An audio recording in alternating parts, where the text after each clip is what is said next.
안녕하세요 여러분. 원래 십자군을 언제 다시 시작하고 마무리를 언제 지어야 하나 고민만 하고 있었는데, 제가 유튜브에 들어올 때마다 십자군 목록을 보면 이게 마치 목에 낀 가시같이 느껴져가지고 그냥 박차를 가해서 끝내기로 했습니다.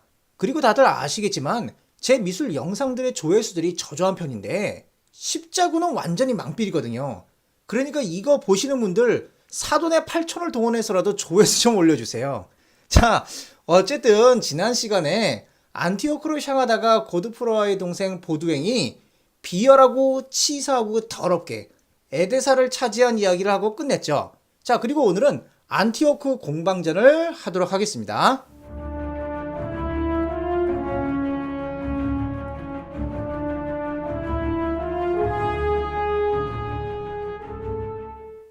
우선 안티오크가 어떤 곳인지 좀 살펴볼게요. 안티오크의 위치는 여기에 이렇게 위치해 있고요. 그리고 안티오크만 알아둘 게 아니라 주변으로 좀 알아둬야 될 지형들이 있습니다. 일단은 여기에 다마스쿠스라는 곳이 있고, 그리고 여기 보시면 모술이라는 곳이 있습니다. 그리고 하나 더 알아보신다면은 여기에 바로 이제 에데사라는 지역이 있죠. 지난 시간에 에데사는 보두행이 차지했던 지역입니다. 보두행 같은 경우에는 에데사를 관리하느라고 안티오크 공성전뿐만 아니라 후에 있을 예루살렘 공성전에도 불참을 하게 됩니다. 이 당시 안티오크에는 야기시안이라는, 여기도 이렇게 보시다시피 야기시안이라는 에미르가 통치하고 있었고, 안티오크에서 가장 가까운, 제가 하나 좀 까먹었네요.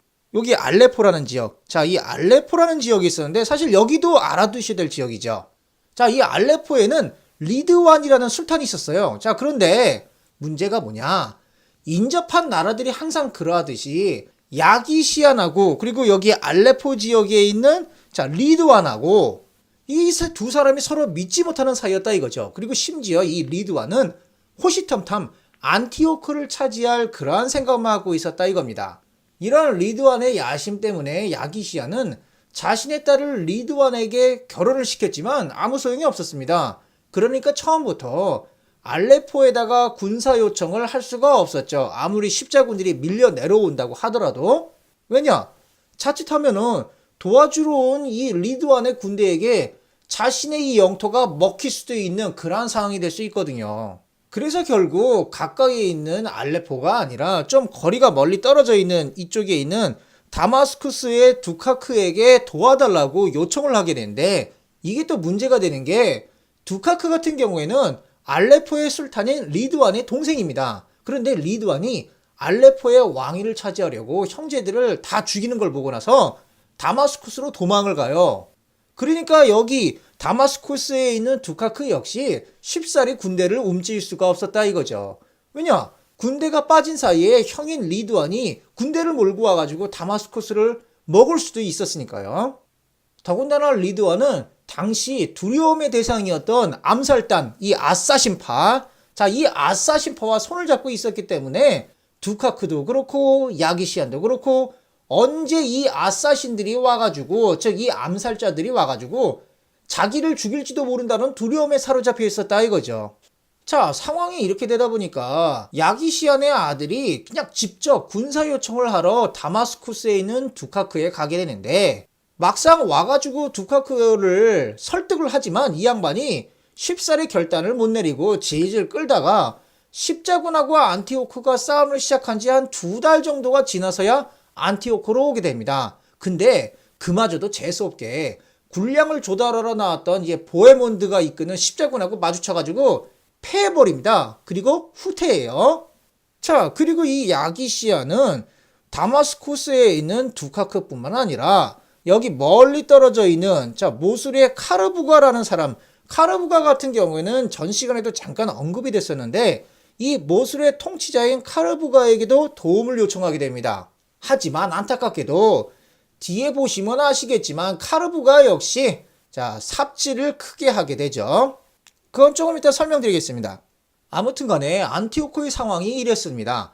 당시 이슬람 세계에서는 불신, 반목, 그리고 영토 욕심이 팽배했기 때문에 공통의 적에 대해서, 특히 십자군에 대해서 대항할 수 있는 구심력 따위는 개나 저버린 상태였다 이거죠. 더군다나 안티오크의 에미르인 이 야기시안조차도 과거에는 이런 식으로 막 배신을 때리면서 주변국에 뒤통수를 치면서 살아온 그런 양아치였다는 사실이죠. 그러니까 서로 믿지를 못하는 겁니다. 이렇게 한심하게 짝이 없는 이슬람권이 하나로 단결하기 위해서는 세월이 수십 년이 흘러가지고 여기 나와 있는 살라딘이라는 명예롭고도 위대한 사람이 등장할 때까지 기다려야 될 운명이었습니다.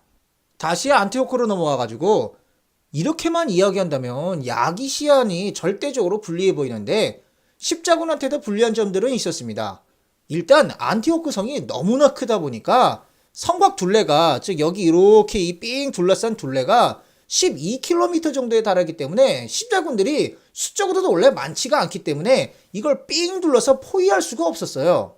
그리고 이 성 내의 방어탑이 전후좌우로 한 360개 정도에 달했기 때문에 쉽사리 접근할 수도 없었고요. 그리고 너무나 힘들었던 게 안티오크로 오면서 십자군들이 차지한 지역들을 비잔틴에 있는 알렉시우스한테 넘기지 않으니까 이 알렉시우스가 열받아가지고 보급도 끊어버린 그러한 상태였기 때문에 기아에 시달리게 됐다 이거죠. 하지만 이게 참 어리석은 짓인 게 알렉시우스가 꼼수에는 능하지만 속이 좁아 터져가지고 대승적으로 보지 못합니다.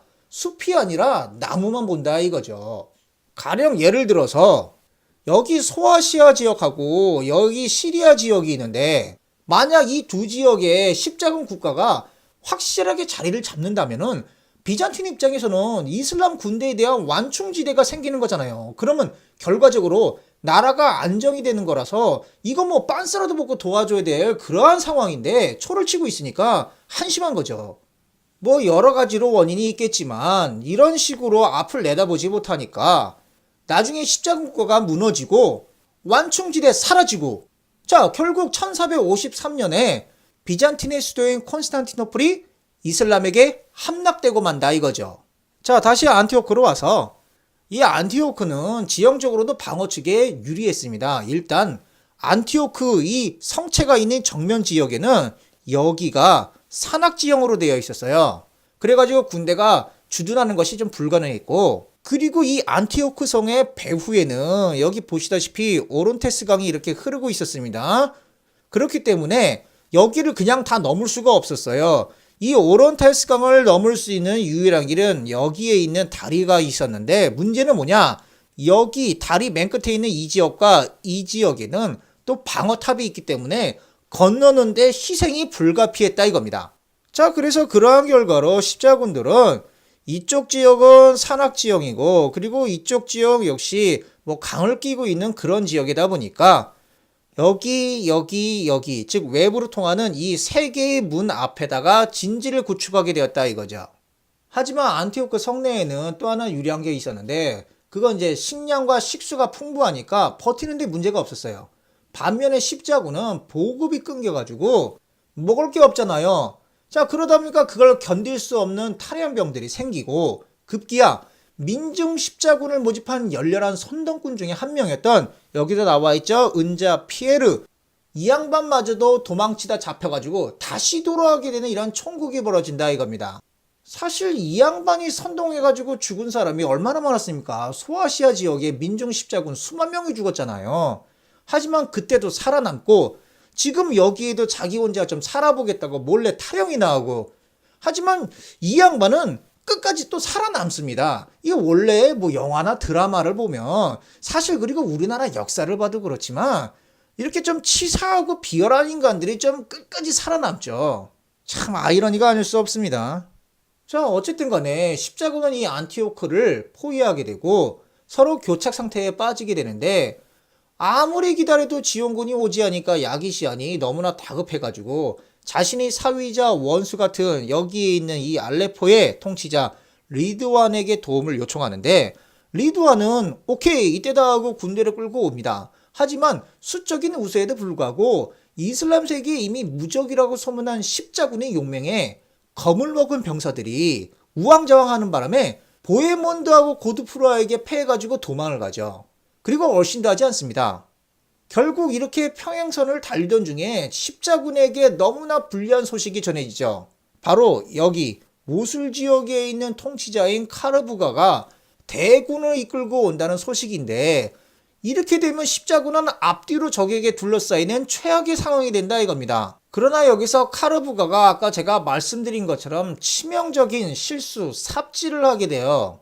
우선 여기 모술하고 그리고 여기 안티오크 사이에는 커다란 사막이 있었는데 이 커다란 사막을 대군을 이끌고 다이렉트로 이렇게 건너는 게 불가능했다 이겁니다. 그렇다면은 이 안티오크를 가려면 어떻게 되냐? 바로 위로 이렇게 우회를 해서 에데사 지역을 지나서 이런 식으로 돌아서 가야 된다 이거죠. 근데 문제는 아시다시피 여기 에데사란 지역을 이슬람인들이 차지하고 있는 게 아니라 십자군인 보두행이 차지하고 있었잖아요. 그러니까 카르부가가 생각하길 여길 돌아서 그냥 지나치면 배후에서 프랑크인들한테 습격을 받을 걸 두려워해가지고 이 에데사를 점령하고 떠나려고 합니다. 당연히 부하들은 반대를 했죠. 안티오크가 언제 함락될지 모르고 에데사에는 병력이 적으니까 습격을 할 수 없다고 병사들이 만류를 했어요. 하지만 원래는 노련했던 카르부가도 이때는 뭔가가 씌었는지 그냥 고집을 피우고 에데사를 포위해버리고 맙니다. 하지만 결국에는 함락을 못 시키고 다시 짐 싸고 안티오크로 향하는데 여기서 이 에데사 지역에서 대략 3주 정도를 지체하게 됩니다. 그러는 사이에 안티오크는 십자군에게 함락이 돼버려요. 만약 여기서 지체하지 않고 이 카르부가가 대군을 이끌고 곧바로 안티오크를 향했다면은 십자군이 안티오크를 점령을 할 수도 없었고 성지인 예루살렘을 회복하는 것도 물거품이 됐을 거라 이거죠. 뭐 어쩌겠습니까? 다 자기 복이죠. 자, 다시 안티오크 성으로 돌아와서 상황이 이렇게 십자군에 불리하게 돌아가니까 보헤몬드가 꾀를 냅니다. 이 사람이 상당히 교활한 사람이거든요. 이 양반이 독자적으로 그리고 이제 비밀리에 작전을 수행하게 되는데 당시 안티오크에는 제가 깜빡하고 이게 표기를 못 해버렸는데 이쪽 지역에 자메탑이라고 불리우는 방어탑이 있었습니다. 그런데 이 자메탑에는 피루즈라는 아르메니아 출신의 갑옷 제조인이 관리하고 있었는데요. 이슬람 기록에 의하면 이 피루즈가 불법으로 돈을 빼돌리다가 야기시안한테 걸려가지고 엄청나게 혼났다고 합니다. 자, 이것 때문에 이 피루즈가 야기시안한테 악감정을 가지게 되었다고 하는데, 즉 이 악감정을 가져가지고 뭔가 야기시안한테 아유 너 한번 엿먹어봐라 이런 마음을 품게 되었다 이거죠. 자, 어쨌든 간에 보헤몬드가 이러한 피루즈한테 은밀하게 접근해가지고 둘 사이에 협상이 이루어지게 됩니다. 그리고 6월 2일 안티오크의 운명의 여신이 등을 돌리게 된다 이거죠. 자, 구체적인 내용에 대해서는 다음 시간에 말씀을 드리기로 하고요. 저는 일단 여기까지 하겠습니다. 자, 여러분 수고하셨고요. 저는 다음 시간에 뵙도록 하겠습니다.